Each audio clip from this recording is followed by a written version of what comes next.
This is Peter with Drums West, your source for drums, heads, mallets, sticks, and much more.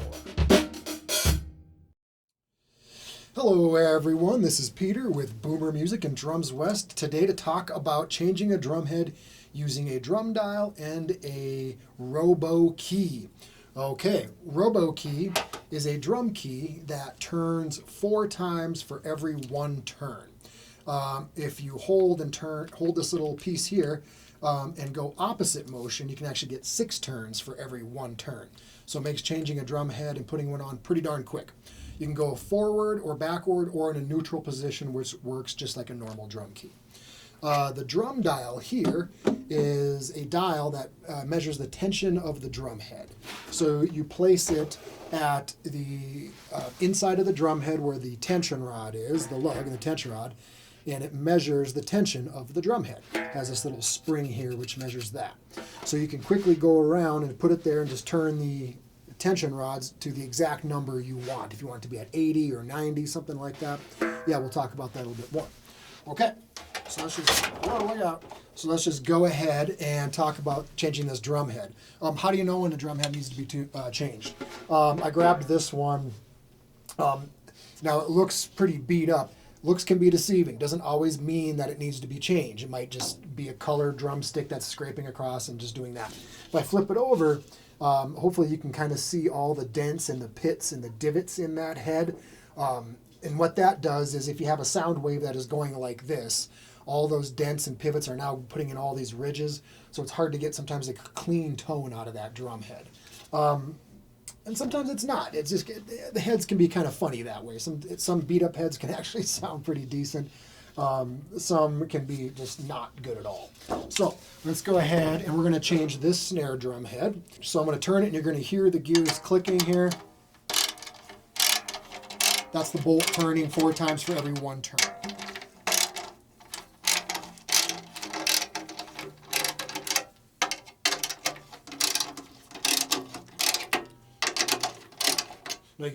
There's pretty much no tension on that head.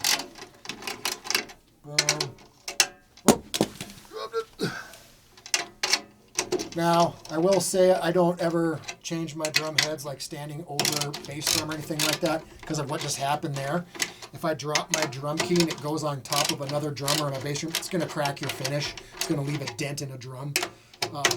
Yeah, so I keep it clear of another drum. All right, so now at this point, we have all the tension off within a matter of not even, I don't know what that took, 40 seconds maybe. And it's still not, the tension rods still aren't released. So then I hold onto the gasket and do that. You can hear it. Boom. Done.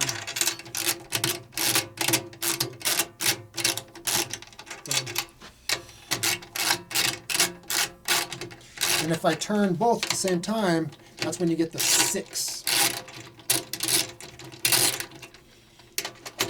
6 turns for every 1.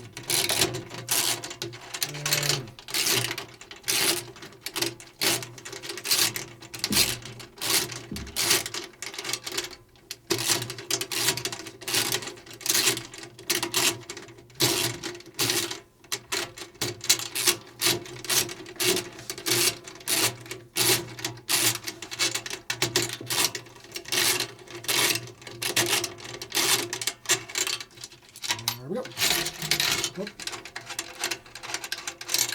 All right, so I'm just gonna let that one fall. All right, so when I change out a head, sometimes I'll have a rag, sometimes I just use my finger. I'm just gonna wipe underneath the edge, get out any dirt, any grit, any dust, stick dust, that kind of stuff. And then I'm gonna turn my drum over, gonna give it a little shake, blow it up, but be careful you don't get dust in your face. There you go, just to get it clean. Again, if I have a rag handy, I just don't have one today. Just take my fingers, going to clean the bearing edge off. Nice clean contact point. Okay, grab my new drum head, ta-da, put it on there. At this point, you might want to put a little oil or a little bit of grease. Oil I just drop right into the inserts. The insert is the piece that goes into the lug that the tension rod goes into. So inserts. Or I'll take a little grease and put it at the tip of the tension rods there. Yeah. This has already been pre-oiled. So then I'm just going to get my tension rods lined up there.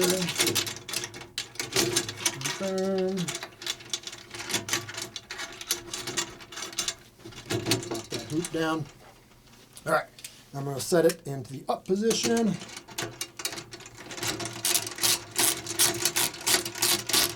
It's already biting onto tension there within a matter of a couple of turns.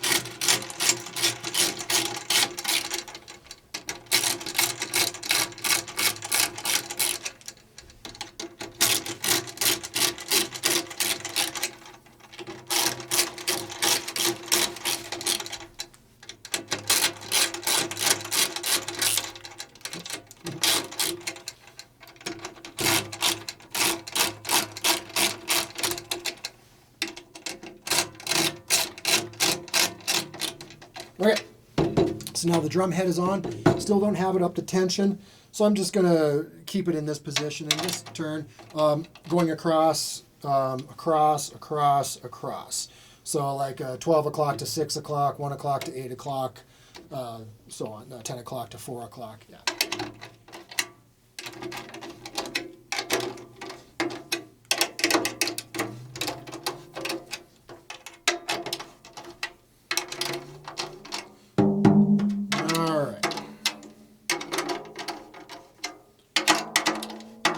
So now I have some tension on the drum head. It's not tuned by any means. Yeah, not tuned by any means there. So now we're going to grab our handy dandy drum dial. Boom. And we're going to set it on top of the drum.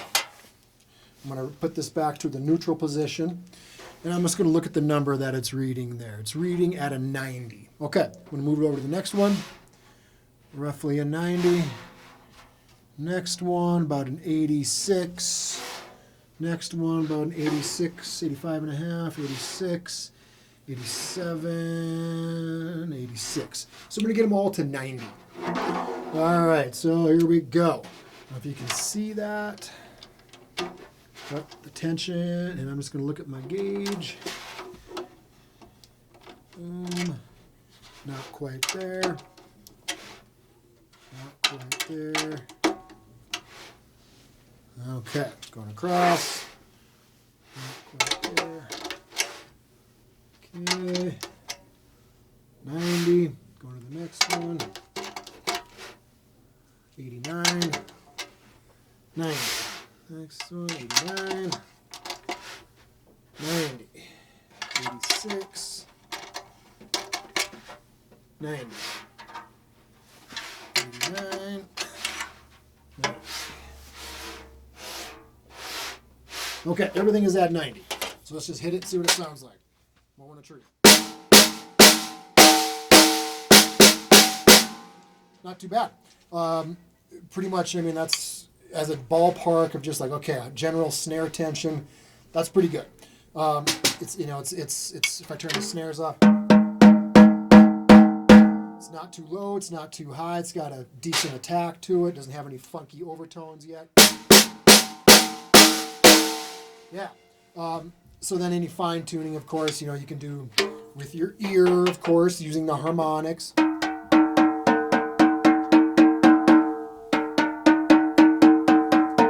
And that's ultimately the final step that I do is just tuning it by ear, using the harmonic, getting everything to the same note.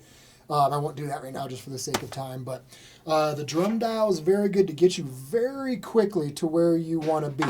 So you get a snare sound and you like it at 90.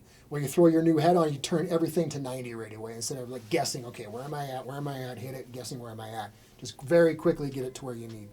Robo Key is cool just because it makes things go a little bit quicker. Sure, there's other things out there you can do. You can do a drill with a a bolt style connection to it and do that whole thing like a NASCAR driver, which is cool. This is a lot smaller, doesn't require any batteries, anything like that. It's motor, it's batteryless, but it works very well. Cool. So very easy to do. I recommend if you're looking for some cool little gadgets. This will not work on extremely high tension drums like marching drums. It won't work on stuff like that. or very loose drums either. Very floppy drums will not work very well on. Yeah, other than that, very cool instrument, very handy dandy. Cool. Well, this is Peter from Boomer Music, Robo Key, and the drum dial. I almost called it the wrong thing there. Drum dial. All right. Have yourself a good day. Take it easy. If you need gear or advice with anything percussion, reach out to us at drumswest.com. If you like what you hear, do me a favor and tell a friend. Follow us on social media, subscribe to our YouTube channel, and sign up for our e-newsletter so you will never miss new content as it drops. This is Peter with Drums West, your source for drums, heads, mallets, sticks, and much, much more. Thanks for listening.